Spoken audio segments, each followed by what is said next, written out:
Bom, vamos começar então a entrevista coletiva. O nosso papo aqui hoje é sobre o método de extração de gás de xisto, chamado fraturamento hidráulico, ou fracking, né, como dizem os nossos amigos portugueses. E o Ivo e a Zuleika, eles estão pesquisando bastante sobre isso e tem algumas coisinhas para nos contar. Então, estão presentes aqui, além do Ivo e da Zuleika, o Polaco Doido, o Cláudio Bastos, a Desirê, a Mirelle Camargo e eu, que vos falo, Bertone. Nós vamos começar aqui primeiro uma perguntinha aqui para o Ivo direto. Ivo, é sabido que esse método causa contaminação dos lençóis freáticos e dos reservatórios subterrâneos de água. O que pode acontecer com o aquífero Guarani se for adotado este método de extração de gás do xisto? É sabido que esse método causa contaminação ele pode ficar dos lençóis comprometido. freáticos e dos reservatórios subterrâneos de água. Especialista o que pode nessa área, acontecer com o aquífero Guarani se for adotado esse método de extração de gás do xisto? Solo e água, mas eles podem ficar comprometidos por muitas décadas ou até centenas de anos. Não estou dizendo que vai ficar para sempre comprometido, mas pode ficar comprometido por muitas décadas. Comprometido com a contaminação por 609 produtos químicos diferentes de uma fórmula patenteada e protegida por patente do chamado fracking fluid, o fluido do fracking. Né? Eu acho que a Zuleika responde melhor que eu. Bom, é que a gente trabalha com a questão do princípio da precaução, né? Então, eu sou representante da sociedade civil na Comissão Nacional de Segurança Química, então o meu papel lá é defender justamente os direitos difusos, né? Eu não sou química, né? Mas a gente tem um conhecimento grande de como que a falta de uma política responsável gera contaminação ambiental e a saúde humana. Então, o meu papel lá é justamente defender esse aspecto. Então, no caso do fracking, nós temos assim dos piores exemplos de contaminação que nós podemos ter inventado algum dia no planeta, né? Depois de uma bomba atômica depois dos poluentes orgânicos persistentes, né? Agrotóxicos, etc.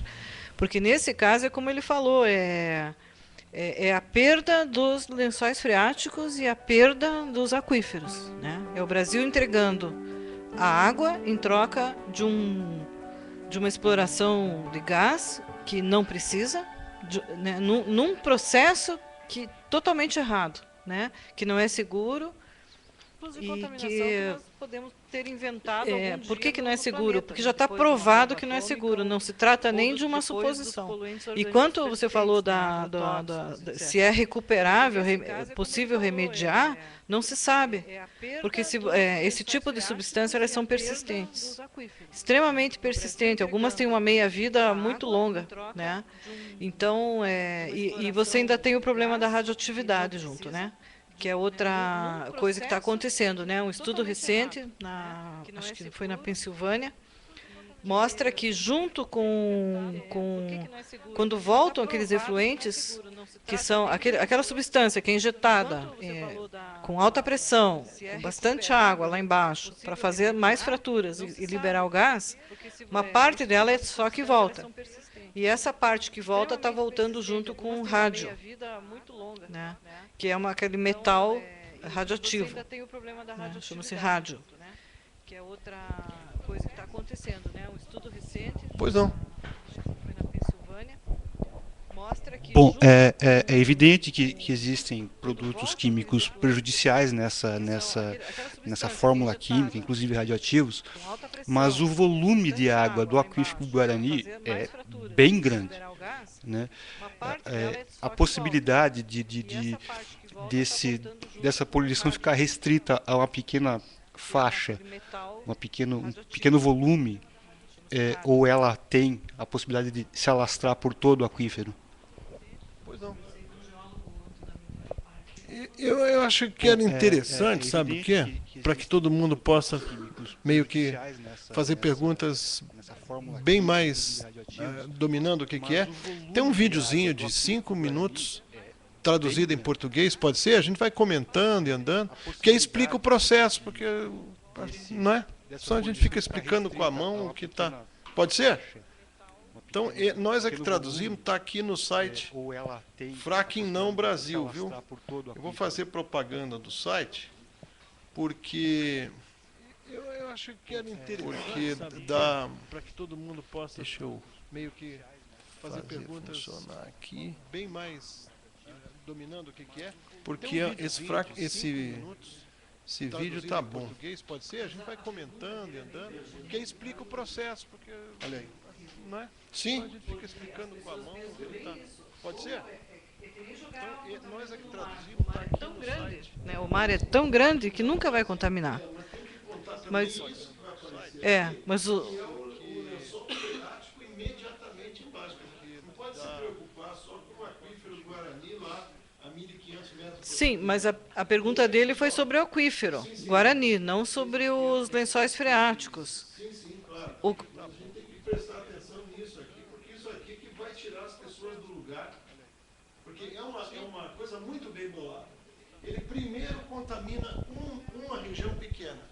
Essa região pequena, essa casa, contamina o resto. Quando ela contamina o resto, as pessoas vão embora, vendem por qualquer coisa. E aí ele se espalha. Ele tem, é como se fosse um inseto, né? Sim, que primeiro ele entra, eu fiz uma analogia com o dragão de Comores, que ele não mata o animal por um combate. Ele envenena, ele dá uma mordida, a saliva dele transmite uma enzima que impede a coagulação e bactérias. O animal morre em algumas horas, ou meio-dia. Daí ele volta para comer o animal morto. É muito parecido com o que acontece aqui. Vamos dar uma olhadinha aqui? Primeiro ele entra, eu fiz uma analogia com o dragão de Comores. Então vamos lá. Primeiro, reparem que em 9 milhas quadradas tem 60 poços furados. Cada coisinha dessa aqui é um poço. Isso é uma região rural, na Pensilvânia. Agora ele vai descer em um dos poços. Esse aqui. Esse é um local de perfuração. E aqui nós vamos ver em 3 dimensões como é que funciona. Então tem um poço, uma torre de perfuração, ela faz uma perfuração vertical. Aqui você tem o aquífero, o lençol freático, que está abastecendo as casas em volta do poço. É essa distância mesmo, eles estão furando no quintal das pessoas. Muito bem, então ele vai até 8.000 pés, mais ou menos uns 2.500 metros de profundidade, na vertical. Como é que funciona? Passa o lençol freático e vai embora. O aquífero Guarani, digamos, estivesse abaixo disso, né? Bom, aqui ele entra dentro faz a curva e na horizontal ele vai 1.200 metros nessa direção. Aqui em verde é o gás que está aprisionado. Então a broca vem, agora eles vão retirar a broca e vão introduzir uma pistola de detonação. É uma arma, né? Com furos em todas as direções, não é só na vertical. Agora ele põe no corte. Aí essa arma detona e abre essas fendas no folhelho, né? Que é uma rocha sedimentar. Aqui em verde é o gás que está aprisionado. Aí eles colocam a tubulação concêntrica, né? Essa tubulação que eles dizem que garante que o gás não vai escapar. Talvez não escape pela tubulação, mas vai escapar por aquelas fendas enormes. Aí eles bombeiam 30 milhões de litros de fluido de fracking, são injetadas dentro do xisto sob alta pressão. Qual é a pressão? 5.000 atmosferas. Quer dizer, a pressão que você está sentindo, 5.000 atmosferas. Vocês vão ver nos filmes 10 compressores enormes, movidos a diesel, funcionando. Aí esse negócio é injetado, né, essa substância. Devido à pressão, ela produz outras faturas agora na horizontal. Tudo isso é um líquido venenoso. São 609 componentes. Aí o líquido é retirado por bombas lá de dentro. Só que eles não conseguem retirar tudo. Boa parte fica lá dentro. Apenas 25 a 50% do fluido é recuperado nesse processo. E é colocado numas piscinas ao ar livre, assim, em cima de lona, porque não vale a pena, porque eles vão daqui um ano, esse poço acaba e eles vão ter que ir para outro lugar. É tudo isso muito precário, né? Então, essa mistura venenosa termina percolando, né? Termina sendo absorvida pelo solo e vai contaminar por cima o lençol freático. Então, essa é a primeira contaminação que existe, né? É a primeira fonte de contaminação com produtos químicos que vai para os poços residenciais, né? Então, ali estão os componentes, vocês vão ver arsênio, sulfato de bário, manganês, compostos de glicol, vários cancerígenos e componentes altamente nocivos à saúde. Veja, isso não está lá no aquífero Guarani, não. Isso está aqui embaixo da casa do seu Zé. Pode ser. É a primeira fonte de contaminação. Repare, uma boa parte do gás é retirada pelo tubo, mas uma grande parte ela sobe pelas fendas, pelas fissuras. E aí é o segundo envenenamento do lençol freático insurgente ali. Ele está sendo envenenado aí por metano, butano e pentano, certo? Propano também, geralmente, mas maioria metano. Há também, e é isso que eles dizem que vão acabar, que vai ficar melhor, a subida do gás pela parte em que a tubulação é cimentada contra a rocha. Mas sempre tem rachadura, fissura, e estamos falando de gás, né? Gás passa por qualquer lugar, ainda mais está sob pressão, né? Então, é conversa mole. Grande parte do gás sai por fora disso e vai contaminar mesmo. Deixa eu ver. E é isso que eles dizem que vão acabar, que vai ficar melhor. Essa fuga de metano atinge o aquífero aqui, como pode atingir, como você falou, o aquífero Guarani pode estar acima do folheiro também, em vários lugares. Agora, é importante que vocês vão ver cenas de contaminação, onde a senhora liga o fósforo do lado da torneira e pega fogo a torneira da pessoa. Então, o metano dissolvido entra na residência. Você vai ver as pessoas se queixando de dor de cabeça e algumas, o porão da casa explode.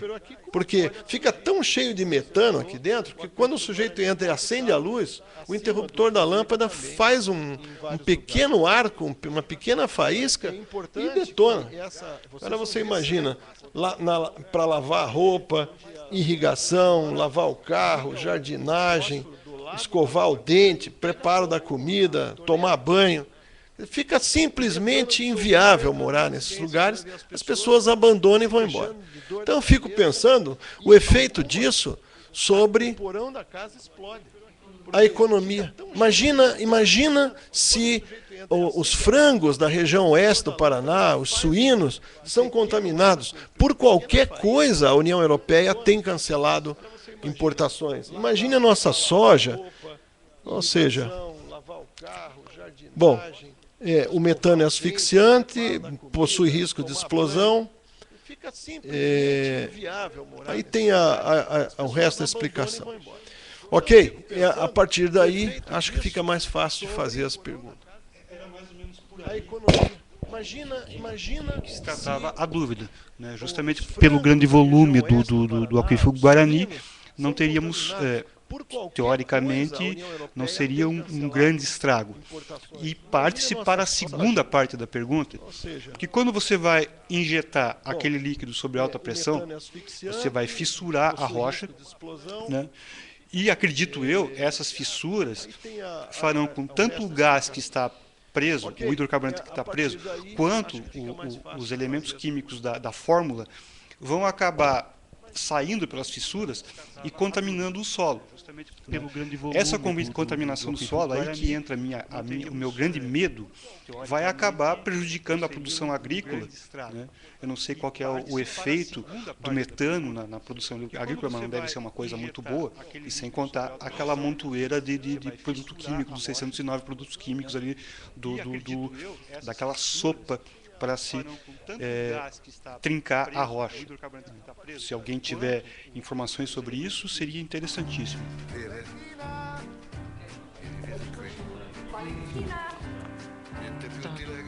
Bom, então, a questão do metano é justamente essa, porque ela sobe, ela encontra água, né, que vai contaminar a água, fora as substâncias tóxicas, os produtos químicos tóxicos, né, que também vão estar ali presentes em grande quantidade, que não poderão ser recuperados pelo poço, né, por quem está operando.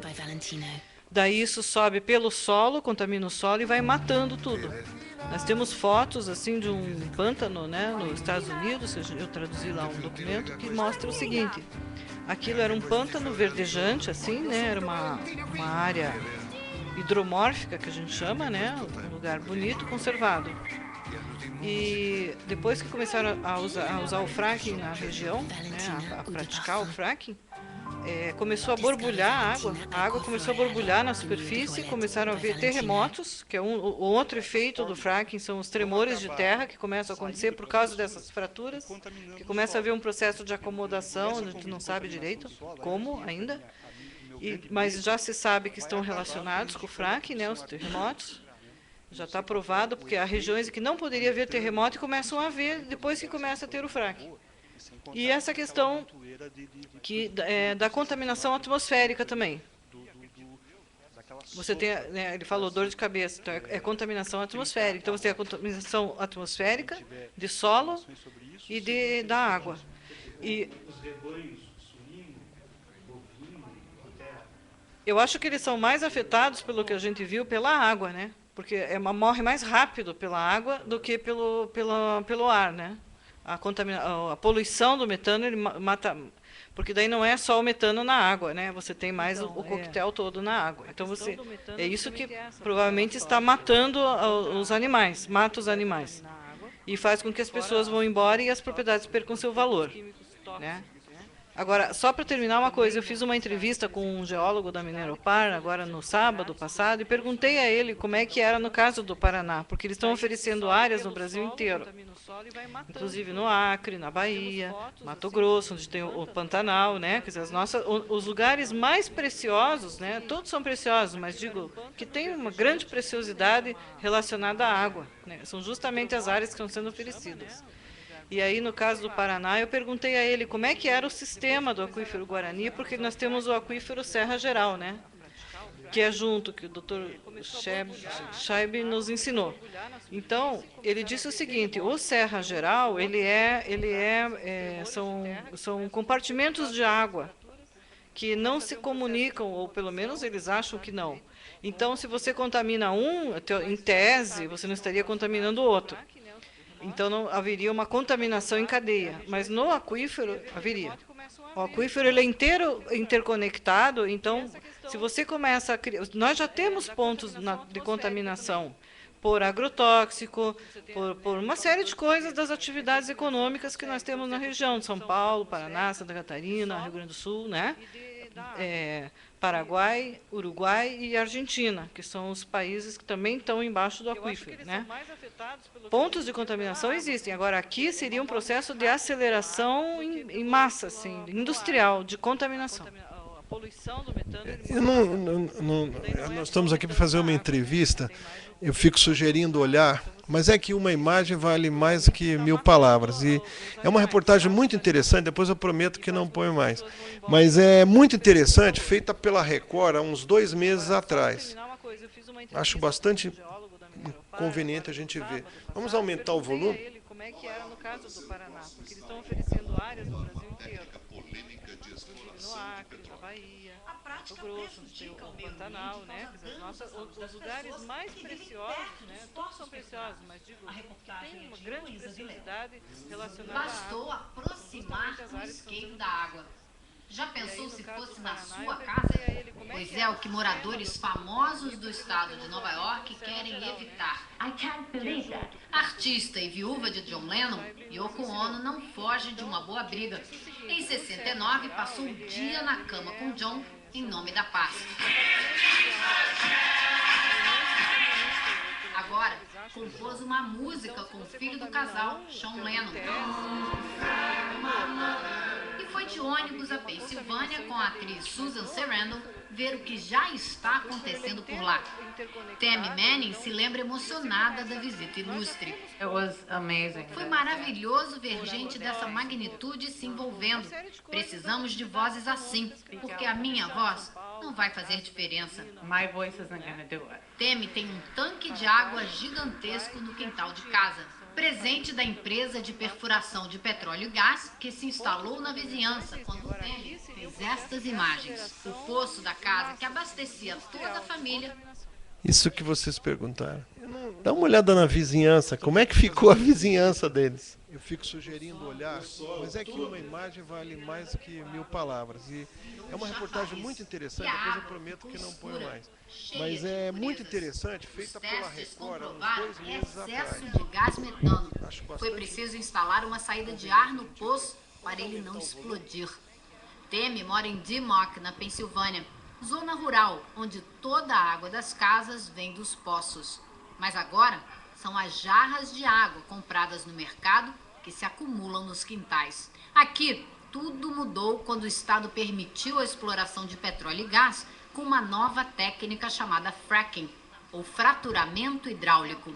A perfuração vertical atravessa as camadas do solo, passa pelos lençóis de água até chegar ao terreno argiloso, onde o óleo e o gás estão presos em pequenas fissuras do solo. Daí em diante, a perfuração é horizontal. Grandes quantidades de água misturada com areia e produtos químicos são injetadas sob intensa pressão para fraturar o solo e expulsar o óleo e o gás das fissuras. Com o uso dessa nova técnica, os Estados Unidos têm a chance agora de aumentar muito a produção de petróleo e gás do país. A independência está muito próxima, diz o analista Ed Morse, que foi responsável pela política energética do país no fim dos anos 70. Ele, que viveu de perto a crise do petróleo, garante que os Estados Unidos serão autossuficientes e até mesmo grandes exportadores de combustíveis nos próximos 7 anos. Existe uma revolução em andamento, diz ele. Mas a que preço? Com o fracking, Dakota do Norte praticamente eliminou o desemprego e se tornou estado produtor de combustível. Algumas cidades tiveram tremores de terra e suspenderam a perfuração. O estado de Vermont proibiu o fracking e o governador de Nova York vai decidir em breve se autoriza a prática no estado. Por isso, a campanha de artistas como Yoko Ono, que foi à TV pedir ao governador que proíba o uso da tecnologia em Nova York. Enquanto isso, a perfuração se multiplica no estado ao lado. Várias comunidades aqui da Pensilvânia convivem assim, de muito perto com essa nova técnica. E muitos moradores querem saber para onde vão todos os químicos injetados no subsolo. Frank Finnan procura respostas. Nesta casa, Frank coletou amostras da água em diferentes frascos, seguindo as orientações de um cientista da Universidade Duke, e vai enviar tudo para análise. Bill Ferrullo diz que quando passa mais tempo dentro da casa, fica tonto e com dor de cabeça. O casal idoso que morava aqui fugiu.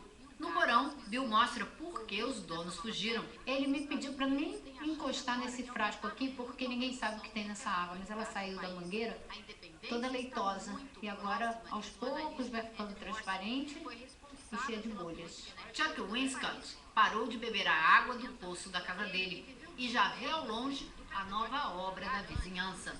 Um aparelho onde o gás extraído será comprimido e enviado para outros estados.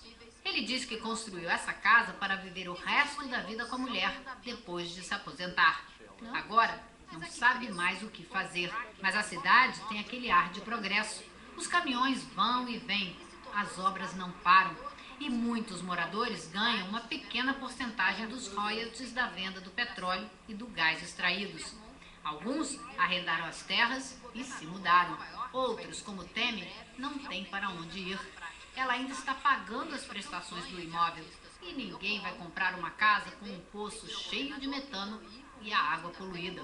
Nunca vamos conseguir tirar o que eles puseram aí embaixo, diz ela. I don't think that that's possible. Então acho que isso aí dá uma ideia para vocês continuarem a entrevista. Prometo que é a última.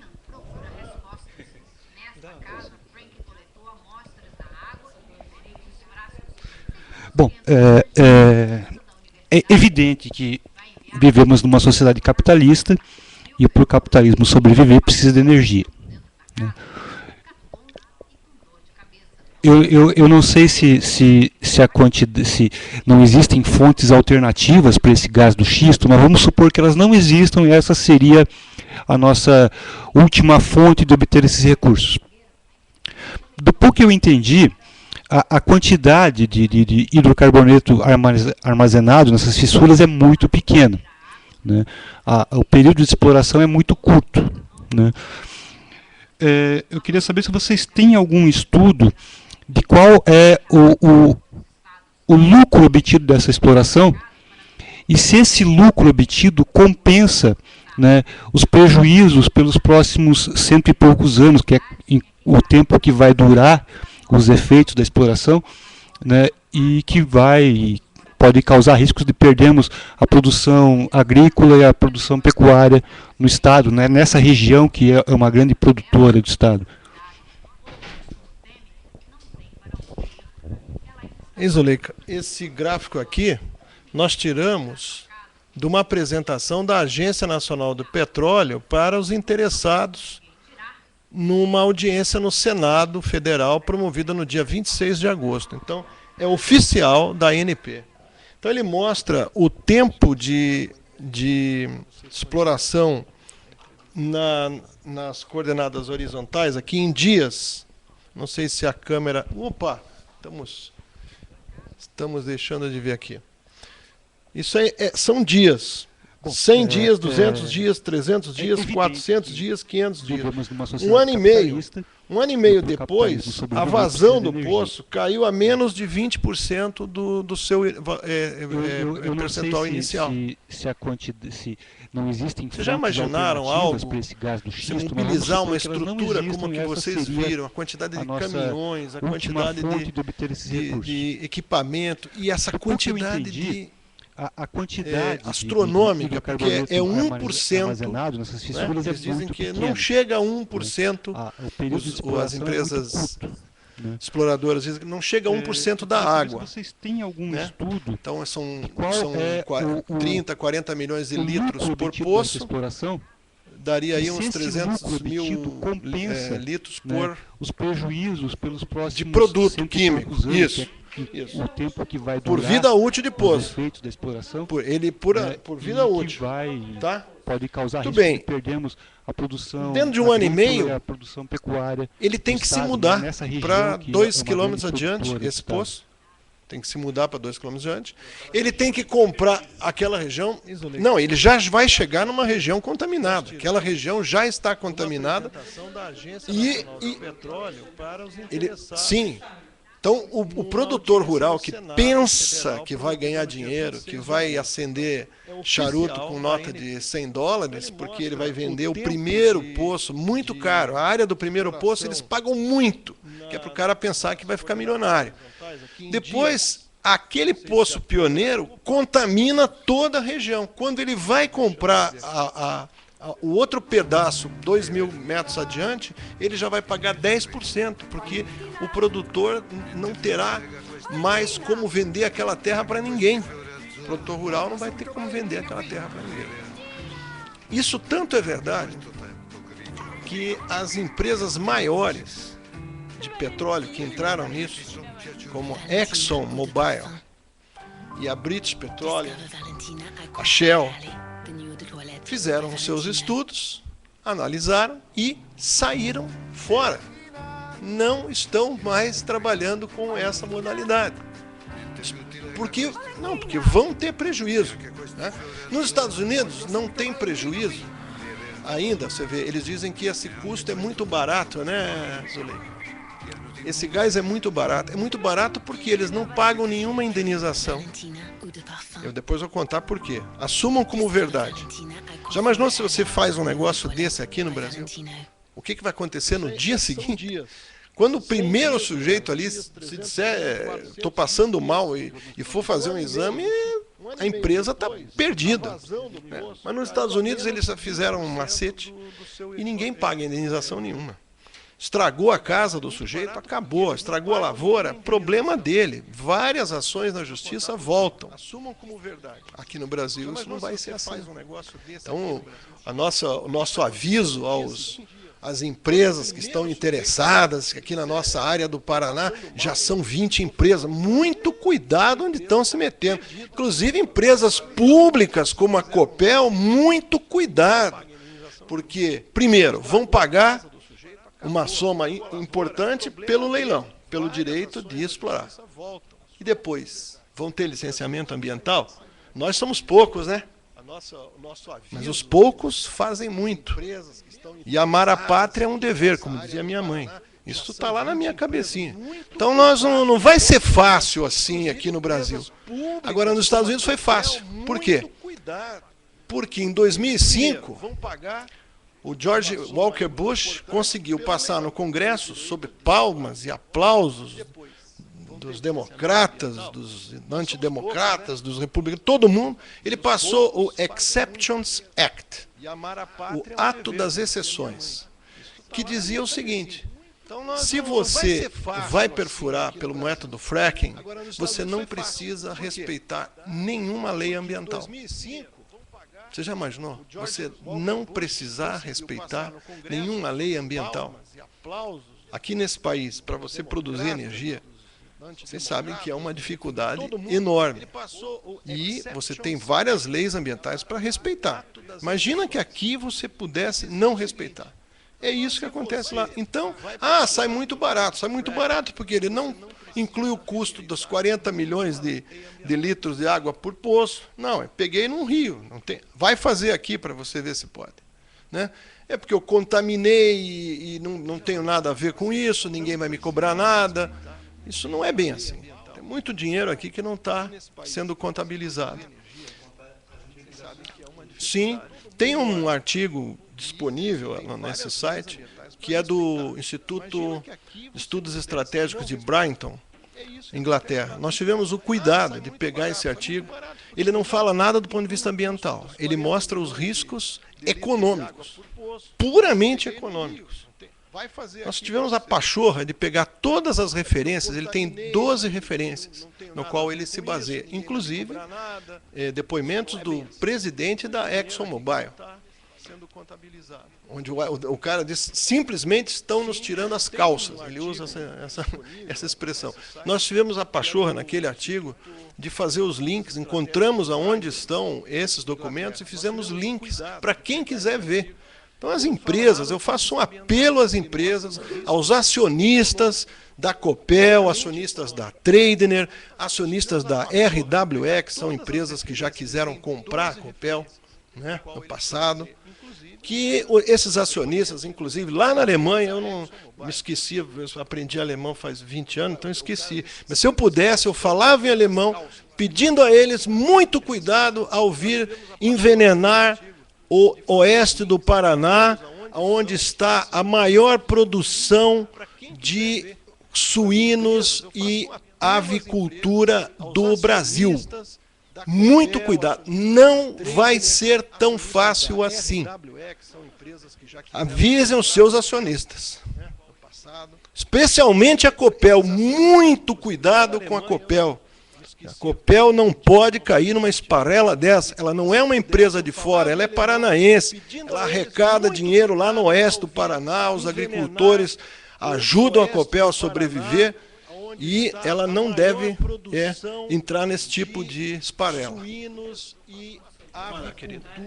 Também queria lembrar, assim, como ambientalista, né, que nós temos a terra dos Chetás lá, até hoje não demarcada pelo Congresso Nacional. Tem outras reservas indígenas nessa área. A gente tem também, o Paraná é a maior área, acho, hoje no Brasil, de produção de alimentos orgânicos, certificados, inclusive. Lembro, ontem à noite assisti um vídeo norte-americano de uma senhora dizendo... Uma senhora nos Estados Unidos que estava sendo afetada já, estava chegando perto da área dela o processo de contaminação, né, porque ele vai se espalhando por baixo da terra, né, então ele vai atingindo grandes regiões. E ela dizendo que ela produz alimentos orgânicos e ela corria o risco de perder a certificação. Então, como ambientalista, também a questão dos direitos difusos, não é só o Paraná, né? O Ivo tem toda a razão, mas a gente está falando do Acre, Piauí, Maranhão, Tocantins, Goiás, Mato Grosso, São Paulo, Bahia, né, e Sergipe e Alagoas. E outra coisa, Ivo, sabe-se que nós temos gás natural. A pergunta que você fez acho que não foi respondida. Nós temos gás natural no Paraná, já localizado pela Petrobras antigamente, em Pitanga. Inclusive, existe um poço fechado com viabilidade comercial de exploração. É um bolsão de gás natural convencional. Não é esse que é não convencional. Então, se a pergunta era essa, precisamos de energia e temos... Então, para que entrar no desespero que os norte-americanos estão entrando, já que as reservas deles estão no fim, do que nós já entregarmos toda a nossa natureza, os nossos povos tradicionais, a nossa economia, né, e o custo, realmente, você tem toda a razão. O custo ambiental e o custo da saúde pública, ele é tão imensurável que, se você comparar, o valor econômico é ridículo. Imagine as aposentadorias que vão vir disso. Imagine os tratamentos. Imagine as internações, o absenteísmo, imagine remédios, imagine operações. Quer dizer, isto é um absurdo. Eu não sei qual é o brasileiro que decidiu entregar o seu próprio país dessa forma. Rapaz, eu acho que são 25 mil quilômetros quadrados, mas no total do Brasil, está aqui as áreas, o Bertone está pedindo. Olha ali, Bertone, focaliza ali as áreas. Então você tem aqui vai ficar ruim, você tem que... Eu não consegui aumentar. Eu não consegui. Remédio? Peraí. Imagina operações? Isto é... Tá, mas são áreas... as áreas totais no Brasil, somadas, é igual à superfície do Rio de Janeiro, mais Pernambuco, mais Alagoas junto. Então, eles dizem que é teste, mas não é verdade. Bertone. Na verdade, eu tenho 3 perguntas. Uma é baseada na própria informação que o vídeo passou para a gente agora há pouco, de que os Estados Unidos conseguiriam sua independência energética e se tornariam exportadores. Mas também, essa semana, a gente pôde ler aí na velha mídia, nos jornalões, de que uma determinada empresa norte-americana é praticamente a monopolista da produção desse fluido, que é a Halliburton, que é aquela velha empresa que está associada às boas coisas que os Estados Unidos vem praticando no Iraque, no Afeganistão, em outros países, né? Então, para os Estados Unidos, tudo bem, é independência, pode ser uma independência, mas o que pode significar para o Brasil ficar dependente desse fluido da Halliburton? Primeiro. Segunda questão, por que a ANP, que deveria ser uma agência reguladora, ela permite uma coisa dessas? Qual a relação ANP-governo nessa história? A ANP é governo ou não é governo? E se é governo ou se não é governo, por que o governo está nessa? É um governo democrático popular. E a terceira pergunta, ela tem um pouco a ver com a questão por que nós estamos falando contra este tipo de exploração de gás. Nós somos contra o desenvolvimento do Brasil, nós somos contra a autonomia, a autossuficiência energética do país. Nós somos contra que o Brasil se desenvolva, ou que tipo de desenvolvimento a gente quer para o país? E a terceira pergunta, ela tem um pouco a ver com Halliburton, é verdade.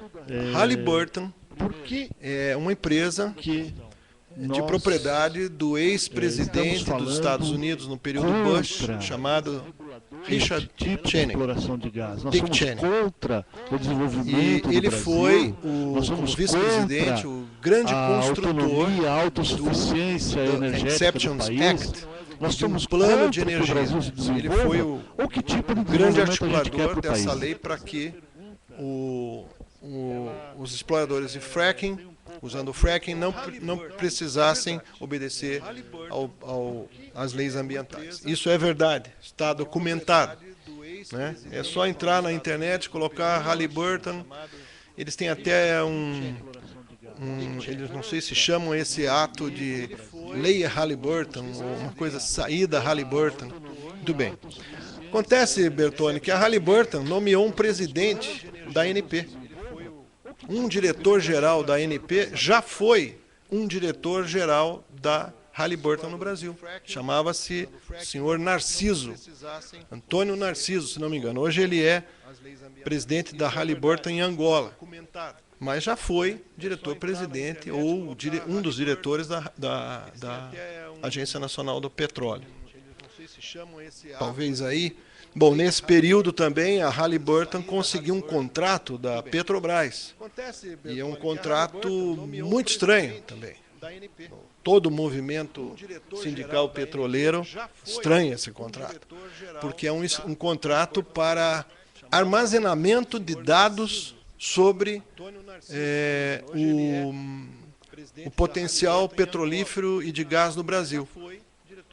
Sim.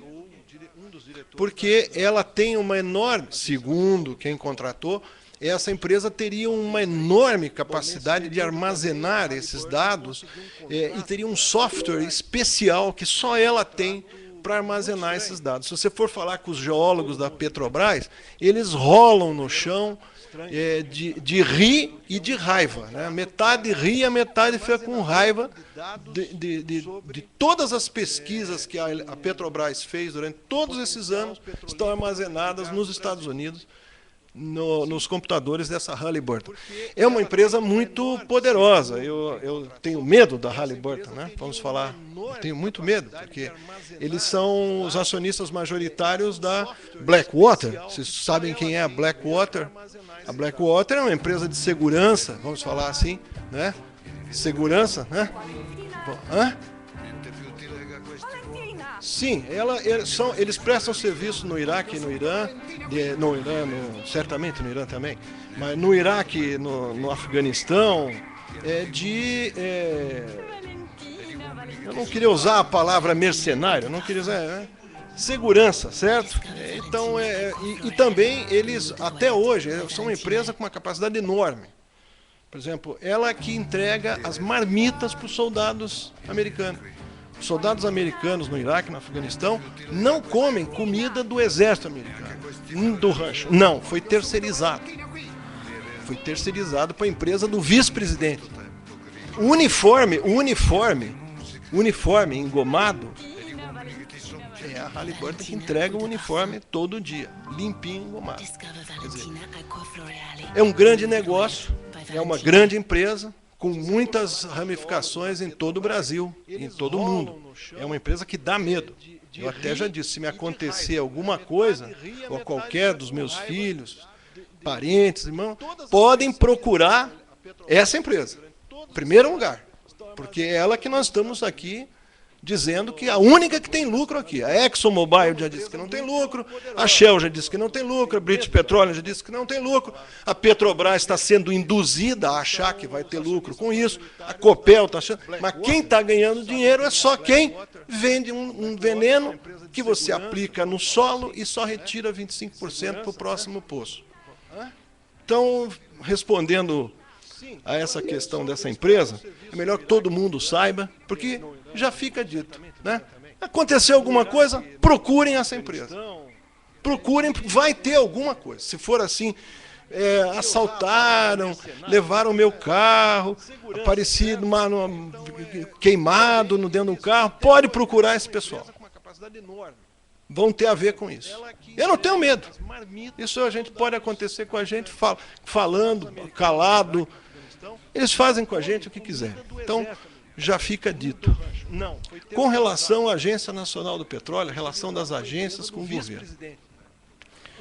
As agências, teoricamente, existem para regular atividades econômicas, né? Exercidas pelo poder público e exercidas pelos privados. Né? Eu sou investidor em pequenas centrais hidrelétricas, centrais eólicas e centrais térmicas a biomassa. Eu sou um investidor, não sou, como me disseram, o Ivan ambientalista. Não, não sou ambientalista. Sou engenheiro eletricista, investidor, pequeno investidor nessa área. Faço projetos e tal. Eu tenho uma dificuldade enorme com a ANEEL. A ANEEL tem guardados as 7 chaves e não entrega 7.000 megawatts de projetos de pequenas centrais hidrelétricas que alagam o equivalente a 15 campos de futebol. 15 campos de futebol, 7.000 megawatts é metade de Itaipu. Itaipu tem 14, nós temos 7.000 lá, alguns projetos há 10 anos. 10 anos. E todo mundo diz, é um problema ambiental. Não é um problema ambiental. É um problema da ANEEL. Tem um órgão lá. Eu vou dizer, não vou dizer para você, tem um órgão chamado Superintendência de Gestão, eu acho que é de indigestão, do potencial hidráulico. Sabe o que eles fazem? Eles exigem da gente licenciamento ambiental, Zuleika, antes de analisar nossos projetos. Eu só vou analisar o teu projeto se você me trazer a licença ambiental. Eu vou no IAP e o IAP diz, cadê o projeto aprovado pela ANEEL? Falei, não, lá na ANEEL eles primeiro querem que vocês me deem a licença ambiental. Não, nós aqui não damos licença ambiental para um projeto que eu não sei nem o que é aquilo ali. Eu vou dar o projeto para você, você mandou botar, você disse que vai botar o barramento aqui, depois você põe o barramento 1.000 metros para diante, alaga muito mais, eu já te dei a licença? Não, você vai lá na ANEEL. Alguns empreendedores estão há 10 anos fazendo isso. Quando tem mais de um empreendedor disputando o mesmo potencial, que querem construir, querem pegar dinheiro seu e pôr para construir. Sabe o que esse órgão fazia? Fazia, porque há um mês atrás nós conseguimos que ele mudasse. Um mês. Ele exigia 2 licenciamentos. Se você é concorrente meu, você tinha que fazer um licenciamento no mesmo lugar, eu tinha que fazer outro. Se ela fosse concorrente, ela ia ter que ter um 3º licenciamento. Sabe quando que o IAP vai dar 3 licenciamentos para uma PCH só? Nunca. Então, não era o órgão ambiental. É a ANEEL. A ANEEL, que é subordinada ao Ministério de Minas e Energia, que para essas coisas aqui, para o fracking, pomba, não vê nada, tem um parecer do IBAMA, vou mostrar para vocês, do grupo de trabalho do IBAMA e ICMBio, MMA, não quiseram saber, ignoraram. Então, eu começo a achar, Bertone, que o negócio é contra a hidrelétrica, tá? Pequenas e grandes também. As grandes, sabe o que eles fazem com as grandes? Primeiro, tem uma conversa de que o potencial hidrelétrico brasileiro acabou. Começaram a repetir isso. Repetir. Aí dizem assim, não, acabar não acabou, mas 60% dele está na Amazônia. Como se isso dissesse, você não pode aproveitar. Ok, vamos dizer que não possamos. E os outros 40%? Os outros 40% que estão no centro-oeste, que estão no sul. O sul é enorme. 21%, tudo que está sobrando está no sul. No sudoeste, no nordeste, no centro-oeste. Por que na hora que ir para leilão, há uma preferência enorme como é que é o nome dela? Da EPE, que é a empresa de planejamento energético. Ela só escolhe empreendimentos na Amazônia. Parece que ela tem uma vocação para arrumar confusão na região mais conturbada, mais distante das grandes cargas. Entendeu? Então, respondendo a tua pergunta, eu não entendo essas agências, meu amigo, não sei que bola esse pessoal joga. Conseguimos agora, 24 de setembro, é uma data histórica. A diretoria colegiada da ANEEL mandou esse superintendente parar de fazer esse tipo de coisa. Mas ele deve ter as costas muito quentes. Porque ele faz isso, continua fazendo, não liga para diretor nenhum. Deve ter alguma coisa muito boa atrás dele. Não é coisa assim como aqui do fracking, né? Porque nós aqui no fracking, Bertone, não podemos esquecer, ganhamos um grande aliado outro dia, que foi Francisco. Se você ampliar essa foto, você vai ver aqui, ó. Esse aqui é o nosso Papa Francisco e aqui está descrito no al fracking. No al fracking. E esse senhor aqui, cabelos brancos, é o Fernando Pino Solana, que autor daquele vídeo La Guerra del Fracking. E aí ele diz o seguinte: nós estamos em guerra. O que vocês estão vendo aí é uma guerra. Eles estão fazendo guerra em seu próprio território. Sim, eles estão estragando o seu próprio território, porque para eles estragar o seu próprio território não é problema nenhum. Se aquelas pessoas saírem dali, não é problema nenhum. Se eles fizerem uma grande migração daquelas pessoas que não têm mais onde ficar para os países da América do Sul, é melhor ainda, porque precisam de gente para vir gerenciar seus negócios. Não é? Então, nós não estamos lidando com pouca coisa, não. Mas também temos aliados poderosos. Né? O Papa Francisco não está brincando. Vai fazer uma encíclica sobre energia sustentável e meio ambiente.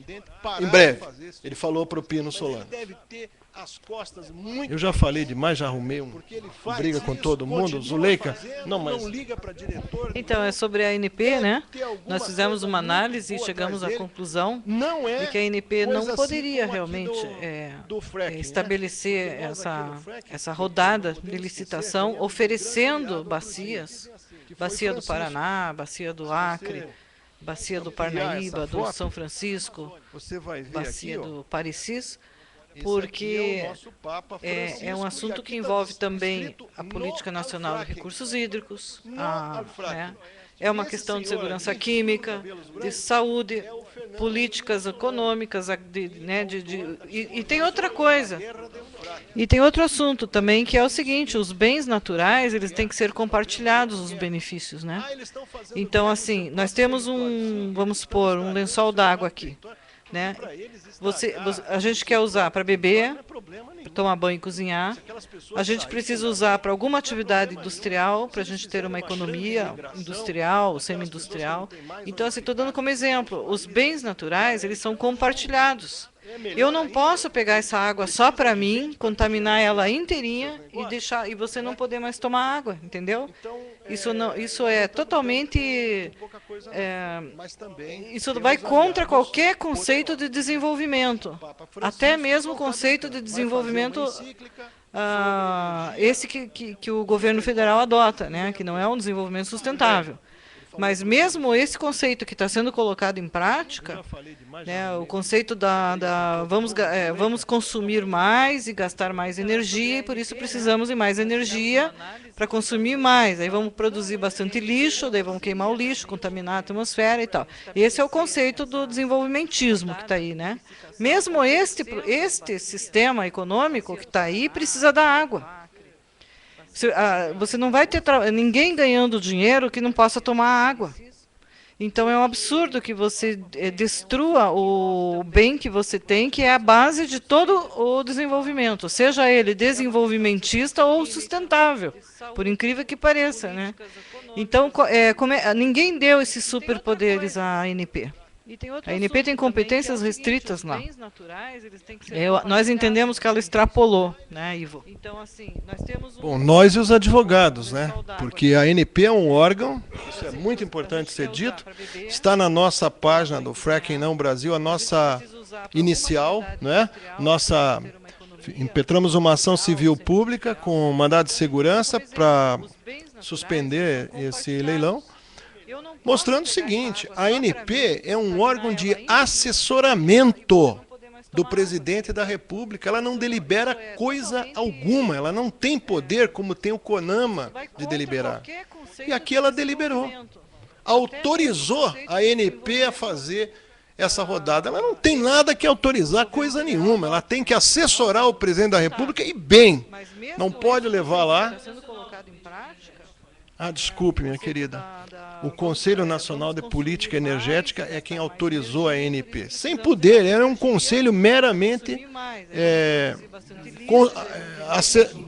consultivo, né? E de assessoria, né? E o mais curioso, a proposta do Conselho, assinada pelo presidente do Conselho,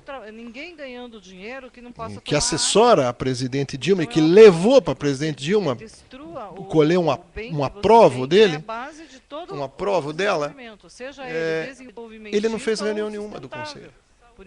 Não está escrito em cima que aquele posicionamento é do Conselho, dos 23 membros do Conselho.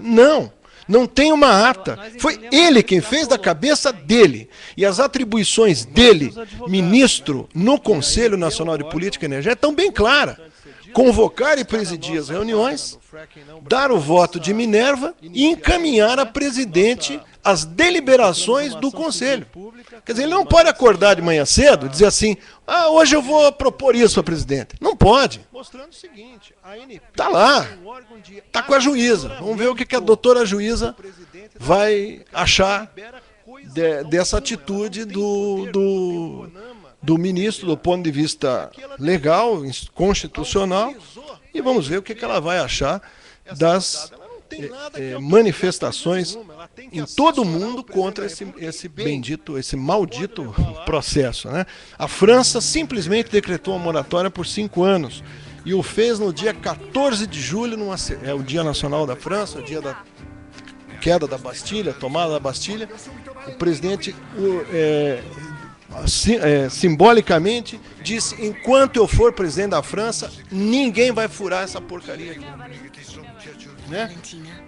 Vários estados da Austrália já proibiram, vários estados dos Estados Unidos já proibiram, na Inglaterra já está sob restrição severa, a Bulgária, terra da presidenta, na sua terra, fracking não.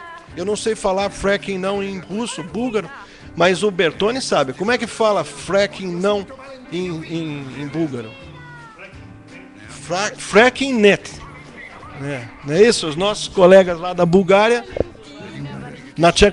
agora na Irlanda está proibido, moratória, né? Então só nós aqui, e hoje eu falei, Romênia, uma confusão enorme, hoje eu falei com o prefeito de Cascavel, professor Lemos, encontrei com ele, falei com ele sobre isso aqui, ele falou: rapaz, me manda essas informações, porque lá todo mundo está pensando que isso é uma maravilha, que vai resolver o problema. Quer dizer, você imagina que problema o oeste do Paraná tem, né? Vamos dizer assim. Se você comparar o oeste do Paraná com o interior da Bahia, ou com o Vale da Fome aqui, ou com algumas regiões aqui do próprio Paraná, que problema tem, né, o oeste do Paraná?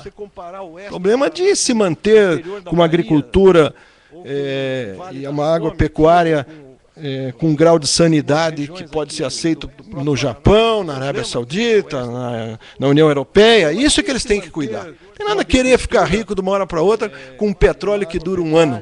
Né? Isso é coisa de bobo. Isso é coisa de gente que não sabe o que está falando. Ouviu o galo cantar e não sabe aonde. O Pino Solanas, sobre essa questão nacional, Pino Solanas, ele diz o seguinte: isso aqui é uma arma de destruição em massa. Se estavam querendo achar uma arma de destruição em massa, é isso aqui.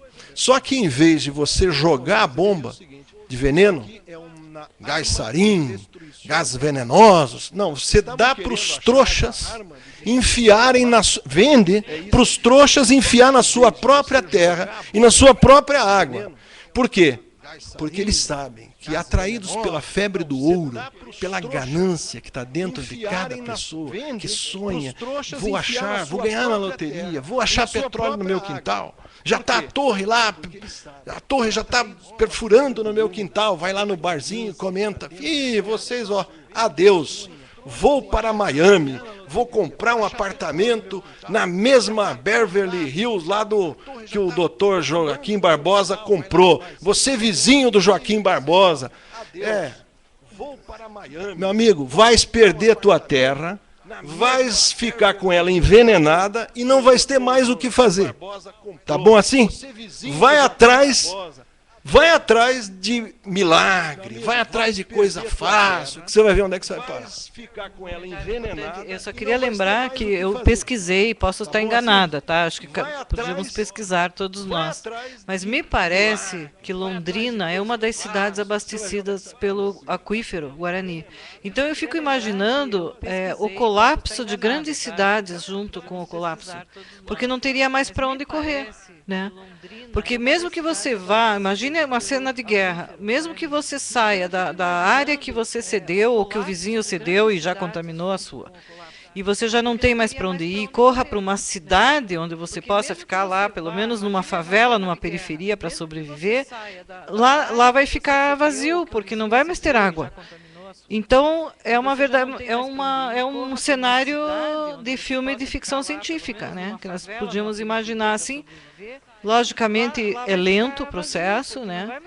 E outra coisa, já estão fraturando em Minas Gerais e na Bahia. Nós não temos informação sobre isso. Nós podíamos imaginar assim. Logicamente, é lento o processo, né? E outra rodada de licitação, engraçado isso, é muito estranho. Como é que já se autorizou isso se não foi cedido nenhuma área ainda por meio de edital, ou que a sociedade tenha tomado conhecimento? Como é que estão nossos deputados com relação a esse assunto? Eles estão sabendo já? Tem alguma mobilização na Alep sobre isso? Ou estão deixando passar por... Como é que estão nossos deputados com relação Nós fomos visitar estão sabendo já? Um deputado, tem alguma Tadeu Venere, mobilização na Alep sobre isso? E entregamos deixando passar tudo que nós tínhamos num CD para ele.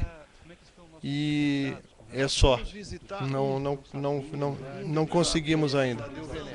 Eu fiquei sabendo que vai haver uma audiência pública na Assembleia agora no começo de dezembro, acho que dia 6, por aí. Mas não tenho essa informação.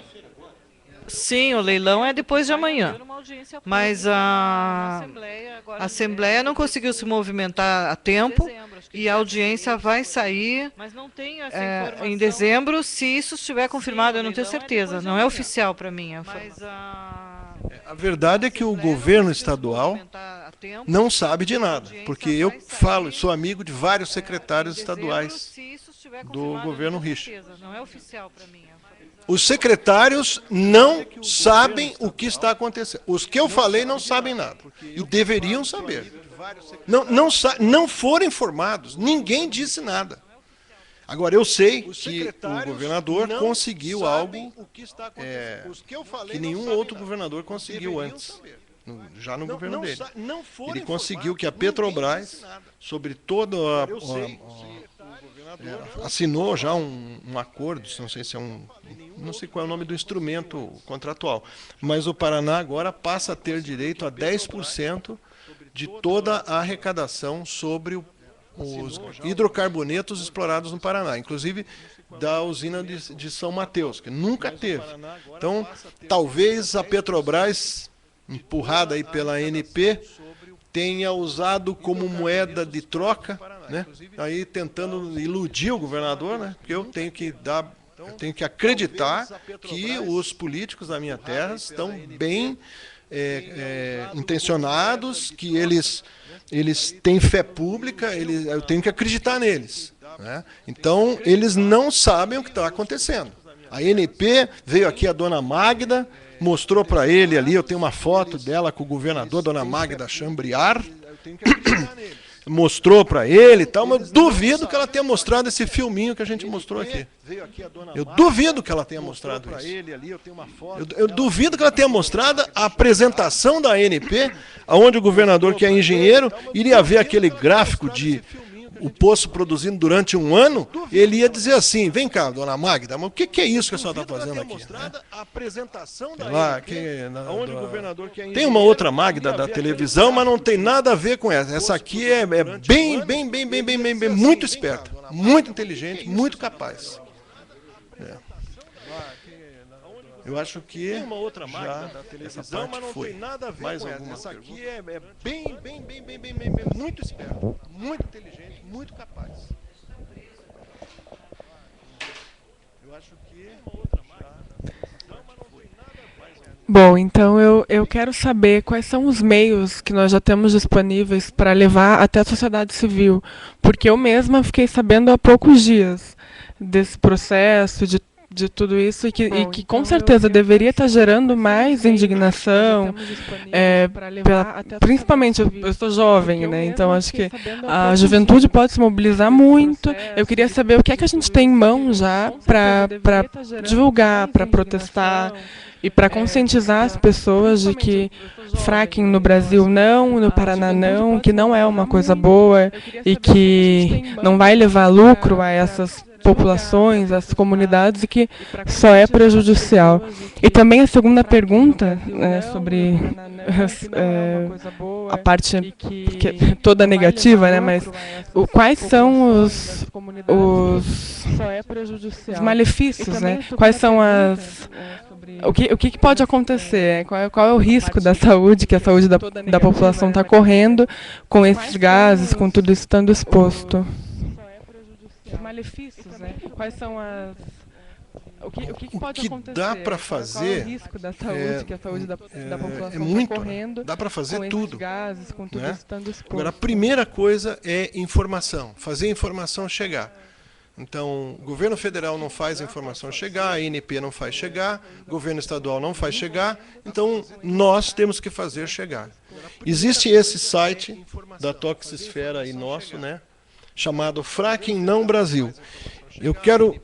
Mostra lá para o pessoal. Chama Fracking Não Brasil.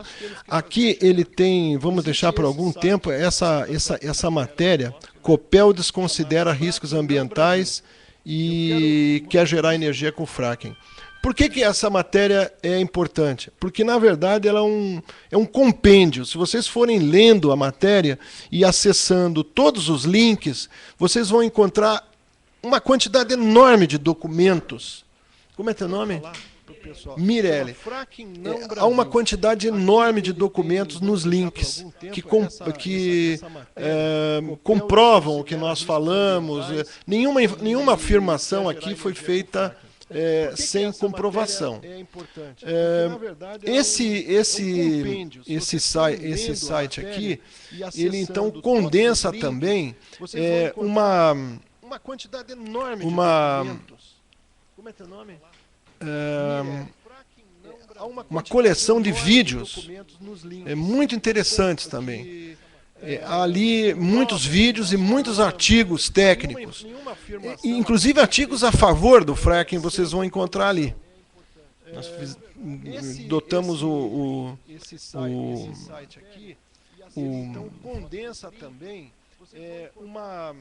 dotamos quero voltar para lá e não estou conseguindo. Uma coleção de vídeos são muito interessantes também. Aqui nesse canto estão os artigos. Ó. Aqui está o Gasland, Legendado, que é um filme de uma pessoa cujo pai fez um contrato desses lá nos Estados Unidos. Ele ficou tão brabo com o que aconteceu que ele percorreu os Estados Unidos, mais de 30 estados, coletando depoimentos. Está também o vídeo da Rede Record, que é o melhor vídeo que a televisão aberta no Brasil já produziu. Nenhuma outra TV abordou o fracking dessa forma. Sempre há reportagens falando na revolução, né? Revolução, a gente vê que tipo de revolução que eles estão falando. E tem esse aqui traduzido em português, que é bem interessante, que é aquele que vocês viram, né? Agora, eu gosto muito desse aqui, ó. Esse aqui é um acesso para o Google Earth. É um acesso para o Google Earth agora. É o site do Google Earth. Está lá em alguns... Vejam aqui o que nós temos. É só ir passeando aqui e vocês vão vendo. Olha aqui, aqui tem uma cidade e aqui do lado a terra toda furada com essa porcaria desse fracking. Inclusive lá eles avançaram sobre áreas públicas.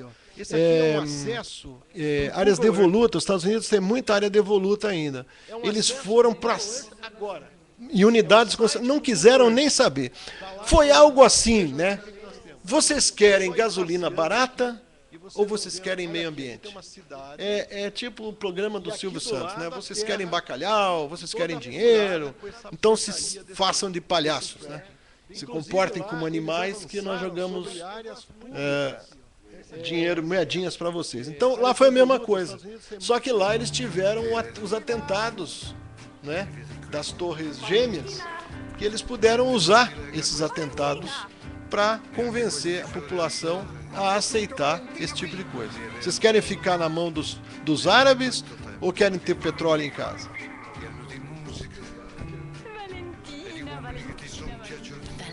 Pois é, aí não se sabe. A pergunta dela foi, desculpe, as consequências. Eu acho que as consequências nós vamos passar para a Zuleika responder, que ela é que é especialista.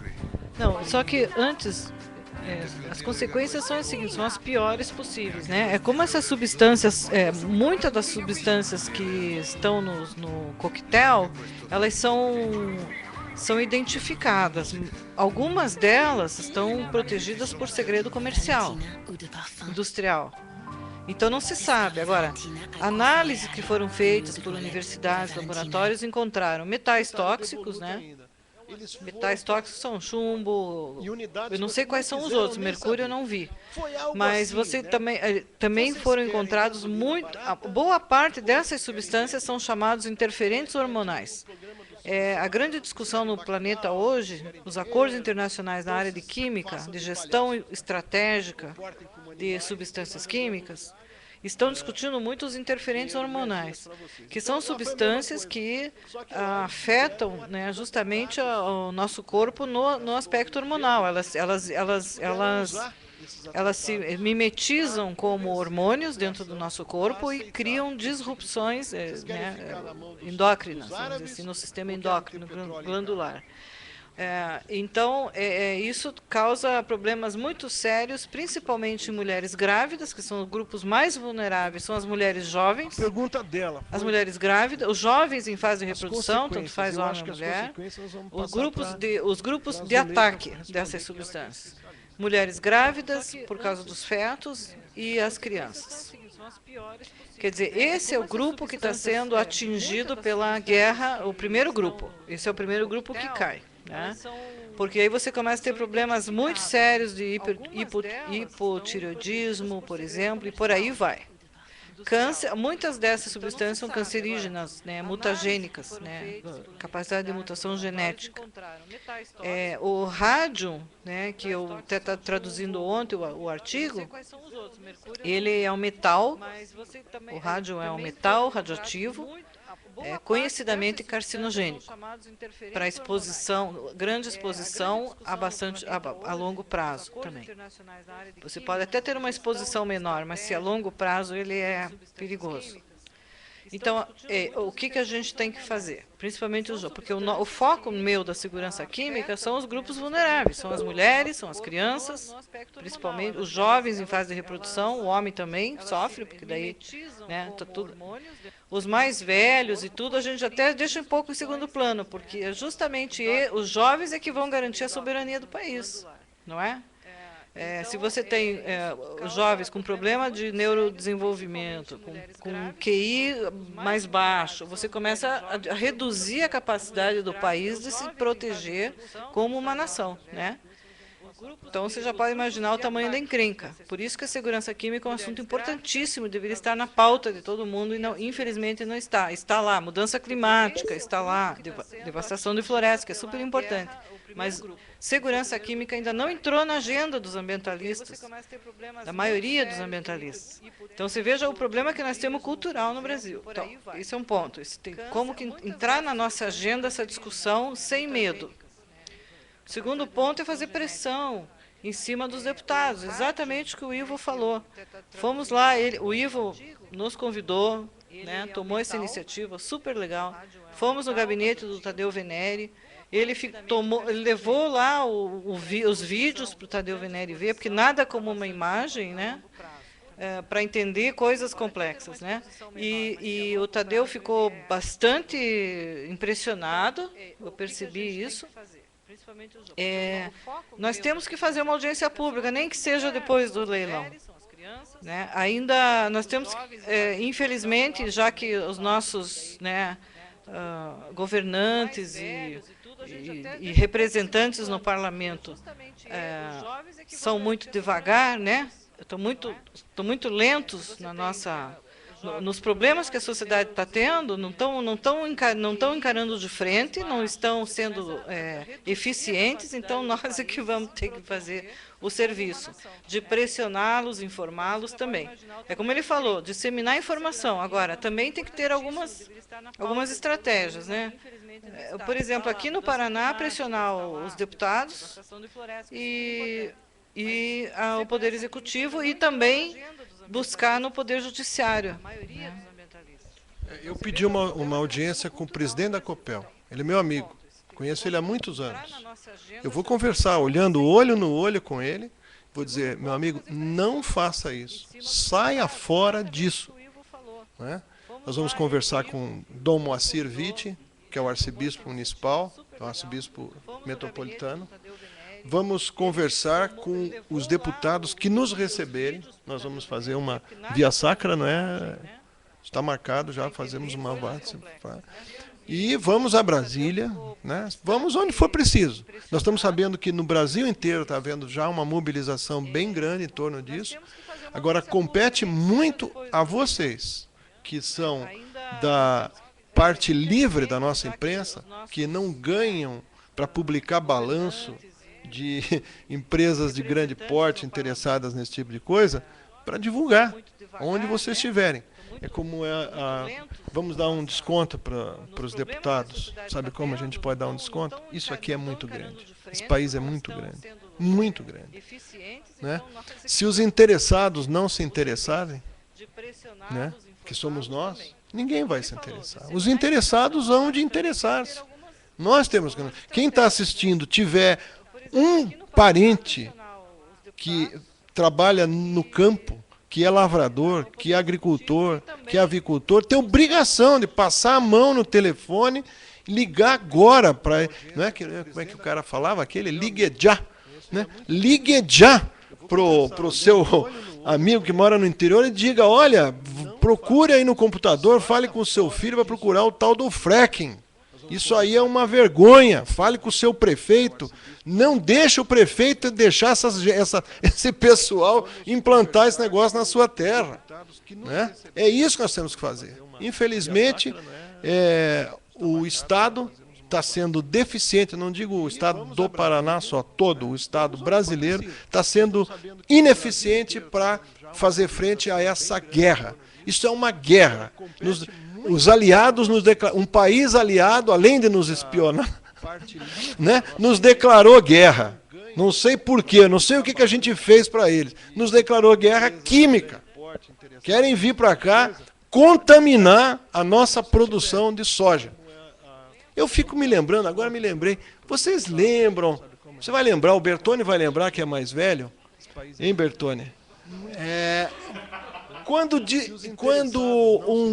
Eu acho que faz uns 10 anos, 10 anos, um conjunto de agricultores estadunidenses percorriam o Brasil, principalmente os estados produtores de soja, pagando para os agricultores não plantar soja. Lembra disso? Quando o Brasil começou a crescer na exportação? Vai lembrar disso? Alguém lembra? Eles diziam, eu pago por hectare que você deixar de produzir, não aplique nada. E nós não obedecemos, o nosso pessoal não aceitou, então eles estão vindo com uma outra fórmula para a gente não produzir tanta soja, porque nós os derrotamos na soja, os derrotamos na avicultura, na suinocultura somos quarto do mundo, automóveis quinto do mundo, aviões de porte médio primeiro do mundo. Só tem uma pessoa assistindo, não é? Não, ele quer fazer uma pergunta. Isso é uma guerra. Os aliados nos declaram. Tem uma pergunta aqui no Twitter pedindo para esclarecer o que é o coquetel, explicar o que é esse coquetel. Não sei o que a gente fez para ele. Não, eu vou achar a fórmula. Eu vou achar a fórmula. Você contaminar a nossa produção de soja. Não, já está falado. O Ivo vai colocar na tela. Põe a câmera ali, ó. Ele vai colocar na tela a fórmula. É uma lista bem grande. Mas lembre-se que, Ivo, tem uma parte que não é conhecido, né? Tem um vídeo, vocês vão ver no Gasland, em uma senhora da EPA, que é o IBAMA deles lá, que se dedicou a recolher do chão o líquido que caía dos caminhões. Ela recolhia as amostras e ia fazendo análises para poder identificar o que era. Porque é protegido pela mesma lei que protege a fórmula da Coca-Cola. É proibido divulgar. Viu, esse colega que nos pediu a fórmula, se procurar na matéria, eu não vou, porque é comprida e eu não sei em qual link eu botei, mas quando fala da fórmula, se você clicar, vai aparecer. Nós conseguimos do Instituto, do órgão ambiental da Pensilvânia, uma coleção. Tem mais de 600 venenos identificados. A maior parte da informação está em inglês. Né? Tem uma pergunta aqui então, no Twitter, tem a Sociedade de Endocrinologia, acho que norte-americana, que tem uma seção na página dela, é um site bem pesado, né? Um website bem pesado, e tem uma seção cheia de links e documentos, inclusive o que está sendo usado no México, o que está sendo usado em vários lugares, porque são assim, o que eles conseguiram descobrir. Então ainda é um processo de investigação que está no mundo. Há uma investigação científica sobre algo que já está sendo implantado. Esse é o absurdo que vai contra o princípio da precaução, né? Se você não sabe o que é, então não use. Né? É o contrário. Não sei o que é, então vou usar para ver o que acontece. O que é? Entende? Isso vai contra o princípio da precaução. Que deve se aplicar, pelo menos o Brasil usa, né? Se baseia no princípio da precaução na sua legislação ambiental. Né? Você não causa primeiro o dano para depois dizer, ah, não devia ter feito isso, vamos parar, né? Porque o que vai acontecer com o fracking é que já está acontecendo nos Estados Unidos, é que é uma atividade que cria áreas contaminadas. Né? E área contaminada é uma das coisas mais difíceis de gerir em gestão ambiental. É caríssimo, requer tecnologias avançadas, e em alguns casos não existe tecnologia ainda. Então, tem a Sociedade de Endocrinologia norte-americana que tem uma sessão na Vamos ver mais um dela, filminho falando um site sobre bem a lei das pesado, exceções. website É bem o, pesado, tem no Gasland aqui. e Quando é que foi aprovado isso? cheia de links e documentos Tá aqui, ó. que está sendo usado no México, que está sendo usado em vários lugares, porque são o que eles conseguiram descobrir. Então ainda é um processo de investigação que está no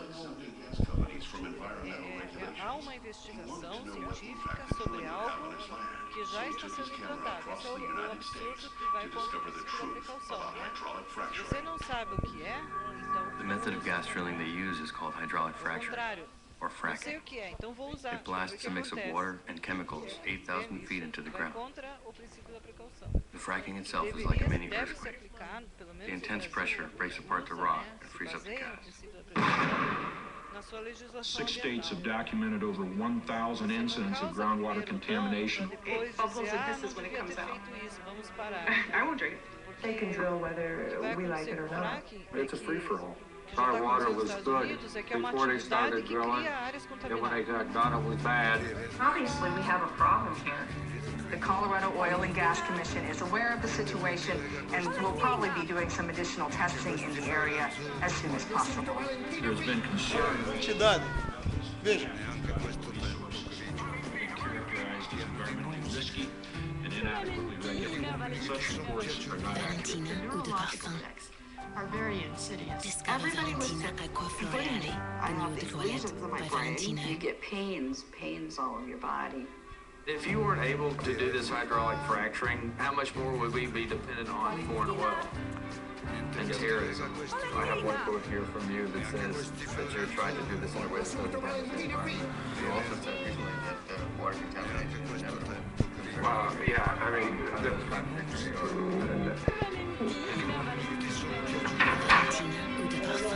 Despite documented health risks and environmental impact, hydraulic fracturing is spreading across the globe.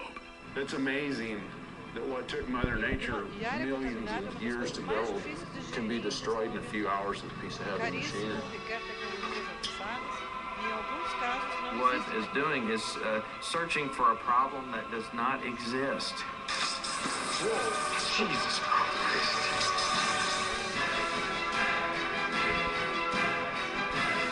O deputado lá diz assim, eles estão procurando um problema que não existe. Quer ver?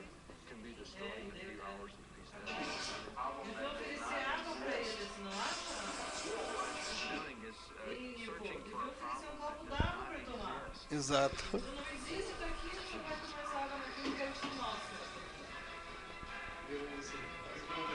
What it's doing is searching for a problem that does not exist. Jesus Christ.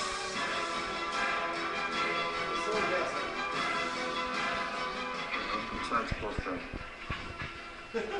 Queimou o braço dele. Pô, queimou os cabelinhos do meu braço. Essa é a verdadeira água com gás, né? Só o Bertone mesmo. Ué, vamos abrir uma fábrica de água com gás. Por que não teve repercussão esse leilão? Chegou na mídia. Quer saber por que esse leilão não teve repercussão nenhuma? Por quê? Porque ninguém sabe o que é. Essa é a verdadeira água com gás. Pode, querida.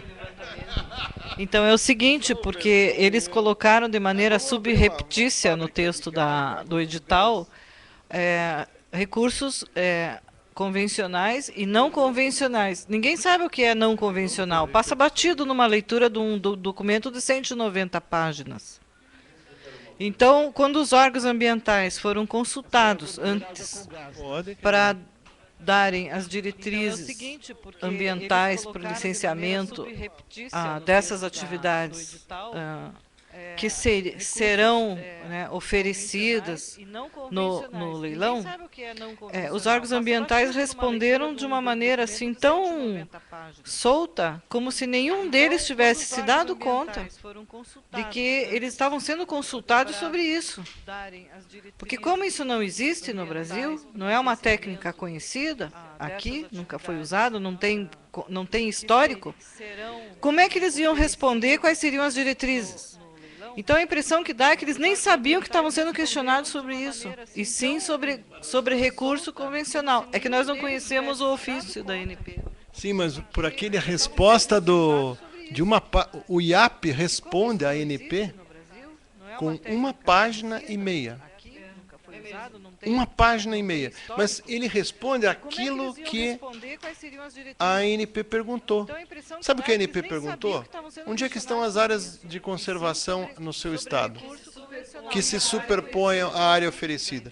Ah, estão aqui, estão ali, estão aqui, estão ali.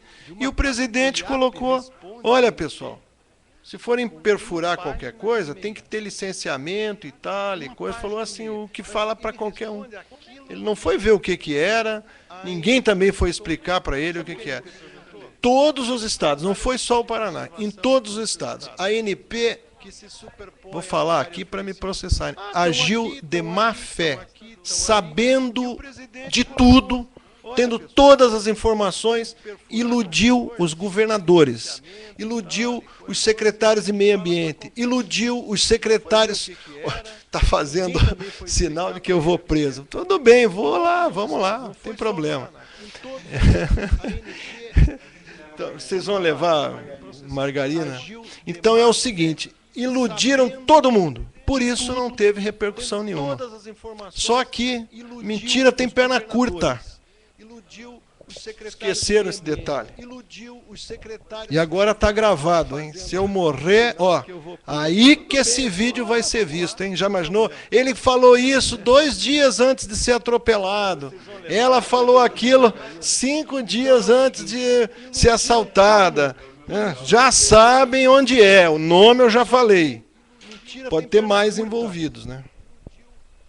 Esqueceram esse detalhe. Então, a ANP, na verdade, ela enviou um ofício aos órgãos ambientais que não é conhecido e não é publicado. A falta de transparência e de publicidade a gente observou, é bastante grande até em relação aos documentos oficiais dessa rodada. Mais do que a falta de informação, talvez tão importante quanto a falta de informação ao público, né? É isso. Então, assim, eles fizeram por exemplo, para vocês terem uma ideia, eles teriam que também ter consultado o IBAMA, não só os órgãos ambientais dos estados, porque o IBAMA ele é responsável pelo gerenciamento dos recursos em âmbito nacional, de políticas, né? Políticas de conservação, etc., em âmbito nacional. A FUNAI, não, ele não é responsável, é a FUNAI, mas a FUNAI deu um parecer. Eles teriam que também ter consultado o IBAMA, não só os órgãos ambientais. Sim, não, eles não vão entrar provavelmente em terra indígena, nem em unidade de conservação como estão fazendo nos Estados Unidos, por causa da nossa legislação. Mas se eles forem para o entorno dessas terras, você não tem como isolar, né, se elas estão todas em cima do mesmo aquífero. Exatamente, então você tem uma outra realidade, não estamos falando só da superfície, nós estamos falando de muito mais, né, de subterrânea. E o órgão ambiental ele só foi consultado em relação à superfície. Quais são as unidades de conservação que estão demarcadas, áreas indígenas, que se sobrepõem às áreas, aos blocos oferecidos pela ANP. E que diretrizes os estados dão para exploração e produção de gás natural, de petróleo e gás natural, que é o que está sendo oferecido nessa rodada. Não disse é convencional ou não convencional. Entende? Então, o órgão ambiental ele não vai ter tempo, com a agenda que eles têm, pesadíssima, né? O órgão ambiental do Estado tem uma agenda pesadíssima de trabalho, ele não vai ter tempo de designar um funcionário de altíssima qualificação para ler linha por linha do edital de 190 páginas. Ele vai só responder ao ofício, é uma questão prática. Então, ele visa convencional, ele já entra na cabeça dele o convencional, porque o convencional é aquilo que ele conhece, que já é conhecido. Eu, assim, diferente do Ivo, me permita discordar, nós, como ambientalistas, não somos assim tão favoráveis à soja, por exemplo, né? Nós preferimos 1000 vezes a agricultura familiar, né? A agroecologia. Exatamente, a gente tem até restrições, né, aos grandes, essas grandes terras, grandes proprietários, o uso intensivo de agrotóxico, que também afeta o aquífero, né? A gente tem uma outra visão disso. Mas a gente está com essa agenda comum, né? A agenda comum nossa agora aqui, acho que a sociedade tem que se, né? Qual é a nossa agenda comum? É a nossa água, né? E a nossa soberania. E a saúde das nossas crianças, das mulheres, dos jovens, né, que vêm aí, que estão em fase de reprodução, e que é a nação, né, quer dizer, o futuro da nação. Então, é nesse sentido que eu tenho essa diferença com o Ivo, mas eu tenho essa agenda comum com ele. Vocês podem me perguntar como vocês acham que alguém vai deixar. Mais cedo ou mais tarde, o IBAMA não vai deixar, o IAP não vai deixar. Eu respondo. Muita gente está me questionando isso. Muita gente. Não, mas o IAP no fim não vai deixar. Não, sabe, não é esse o problema. Não, mas pior do que isso, Zuleika, pior do que isso. Nós já temos a nossa lei das exceções. Em 2011, os interessados nesse tipo de coisa plantaram uma lei chamada Lei Complementar número 140, que no seu artigo 7º, eu vou já no seu, depois vamos ver quem foi. Muito bem, vamos lembrar quem foi o deputado. Puxa, legal, eu não tinha pensado nisso. O artigo 7º dessa lei das ações de cooperação entre Estado e a União. É o capítulo 2, 3. Olhem só. No parágrafo, o artigo 7º, são ações administrativas da União. Vocês vão procurar aqui o 14. É bom, fácil lembrar, porque o 14 é o dobro de 7. Então, aqui, ó. Promover o licenciamento ambiental de empreendimentos e atividades. 2 pontos. Localizados... Eu vou aumentar aqui. Eu vou aumentar isso aqui para vocês verem. São ações administrativas da União. Não, calma. Aí você pensa, mas pelo menos será o IBAMA, mas aí que nós vamos ver. Promover o licenciamento ambiental de empreendimentos e atividades, quer dizer, ele está puxando para a União. Localizados ou desenvolvidos conjuntamente no Brasil e em país limítrofe. Localizados ou desenvolvidos no mar territorial, na plataforma continental ou zona econômica exclusiva. Você já sabia. Localizados ou desenvolvidos em terras indígenas. Localizados ou desenvolvidos em unidade de conservação. Localizados ou desenvolvidos em 2 ou mais estados. De caráter militar. Destinados a pesquisar, lavrar, produzir e beneficiar material radioativo. E aqui H. Aqui é que está o... Aqui que eles puseram o fracking, escondidinho aqui, ó. Tudo demais, você acha que está certo, a União deve mesmo fazer. Olha isso aqui, ó. Que atendam tipologia estabelecida por ato do Poder Executivo, a partir de proposição da Comissão Tripartite Nacional. Ninguém sabe o que é isso. Assegurada a participação de membro do Conselho Nacional do Meio Ambiente, CONAMA. Quer dizer, o negócio é de licenciamento ambiental. E vai participar membro do CONAMA, que pode ser tanto os eleitos pelas ONGs, que nem você foi eleita 3 vezes, como pode ser os nomeados pelos ministros. Inclusive ministro interessado na mesma porcaria. E considerados os critérios de porte, potencial poluidor e natureza da atividade e empreendimento. Quer dizer, eles podem gerar porcaria enorme e dizer assim, como é ter grande poder de poluição, deixa que eu vou licenciar. E vai licenciar do jeito que eles querem. Tirando do IBAMA, veja lá, comissão tripartite, tiraram do IBAMA. Tanto tiraram que... E considerados os critérios de porte, potencial poluidor e natureza da atividade e empreendimento. Quer dizer, eles podem gerar porcaria enorme e dizer assim, como é ter grande poder de poluição, deixa que eu vou licenciar. E vai licenciar do jeito que eles querem. Tirando do IBAMA. Depois nós vamos ver de quem foi o projeto. Eu só queria mostrar para vocês, antes de terminar, pelo menos é o seguinte, eu não vou poder ler, mas está aqui, ó, o documento do grupo de trabalho. Valentina Eau de Parfum. Discover Valentina Aqua Floreale, the new eau de toilette by Valentino. Como é que faz isso aqui para aumentar?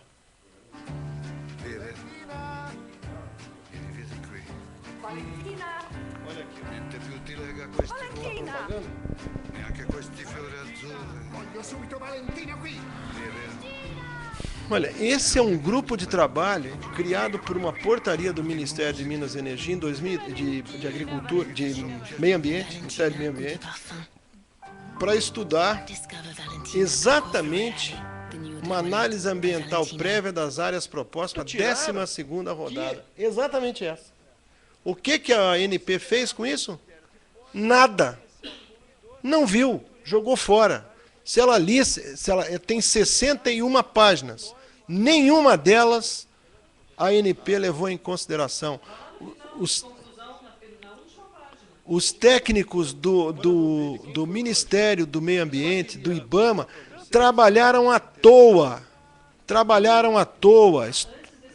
estudaram, tá, pouco antes, tá, ok, vou pegar aqui. O documento do grupo de trabalho, esse aqui, né? Eu vou ler aqui, ó. No que diz respeito à exploração de gás não convencional, o grupo de trabalho entende não haver elementos suficientes para uma tomada de decisão informada sobre o assunto.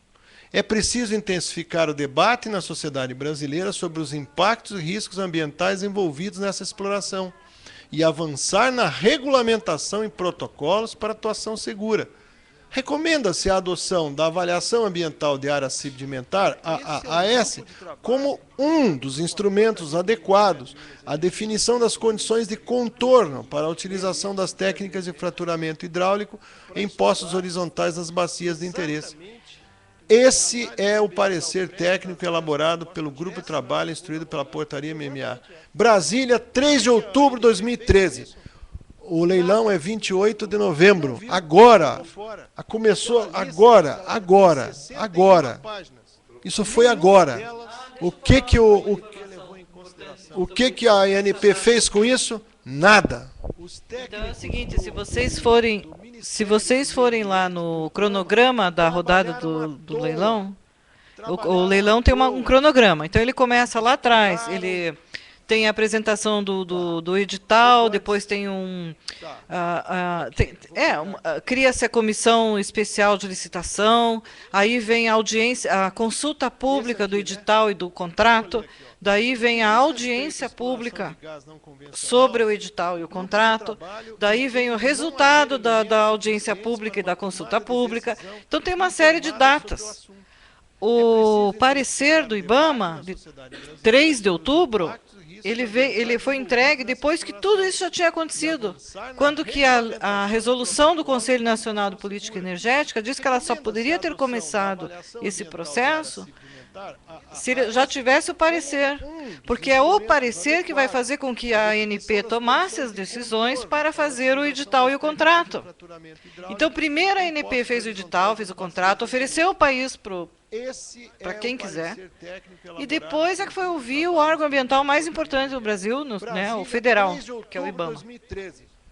O leilão é 28 de novembro. Agora. Bom. Começou agora. Mais alguma pergunta? Agora. Isso foi agora. O que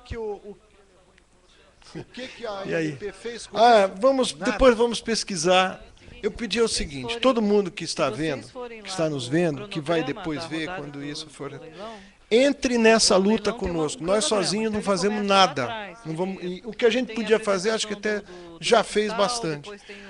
Entre nessa luta, tragam pessoas, difundam essas informações, procure o seu prefeito, procure o presidente do seu sindicato. Você é engenheiro, você é advogado, você é médico, procure o presidente do seu sindicato, procure o seu deputado, aquele deputado em que você votou, procure o seu vereador.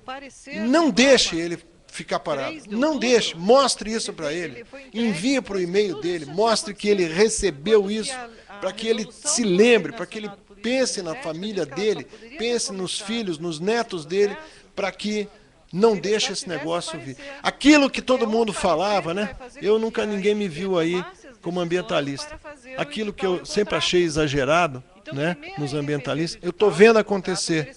Eu convoco todo mundo que já foi assim. A coisa é séria. Eles não estão brincando. Eu não sei o que eles querem fazer, sabe, Bertone? Exatamente, não sei. Quando vejo aqui muito filme de zumbi passando na televisão, eu fico, acho que eles estão preparando as pessoas, alguma coisa assim, porque vocês vão ver um dos efeitos o gatinho que tomava água do metano. Tem um gatinho que a moça mostra num dos vídeos. Uma das coisas, ele parece um zumbi, ele começa a andar assim. Eu não sei o que esse pessoal... Essa turma, quando a gente está pensando numa coisa, eles já estão lá na frente. Eles já estão vendo a coisa lá na frente. E a coisa não anda muito boa para eles, estão devendo trilhões de dólares, né? Eles estão... Esse sistema deles não dá jeito. Eu acho que eles estão querendo... meio que virar a mesa. Quer virar a mesa para ver se a coisa melhora para o lado deles. Eu só posso imaginar isso. Estraga tudo, tá ruim, vamos dar uma embaralhada nas cartas, vamos quebrar o Brasil, está indo muito bem, vamos quebrar o Brasil, vamos quebrar a China, vamos quebrar a África do Sul, vamos quebrar a Rússia, quebrar a Europa com as nossas... atrapalhadas aí, que parecem que são sem querer e não são sem querer. Então peço a todos que, principalmente os petroleiros, o segmento que conhece essa história, os geólogos, não é? Os químicos, não é verdade? As pessoas que trabalham com Sanepar, as empresas de saneamento do Brasil, assinaram agora uma carta linda, entregaram para a presidenta Dilma, e peço à presidenta Dilma, por favor, presidente, cuidado com essa gente. Esse pessoal, a senhora ficou brava porque estava espionando as suas correspondências. Eles estão espionando o nosso subsolo, estão envenenando, querem envenenar esse país, querem quebrar esse país.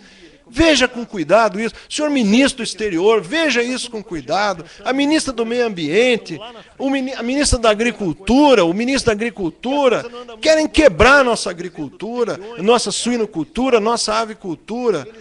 Por favor, nós pedimos a vocês. Eu acho que eles estão querendo... É isso? Pedimos, não pedimos, pessoal?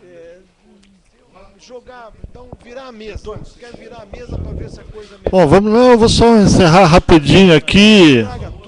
Vamos encerrar, agradecer a presença do Ivo, da Zuleika, do Polaco, da Desirê, do Claudião, da Mirelle e agora eu que não vou aparecer porque eu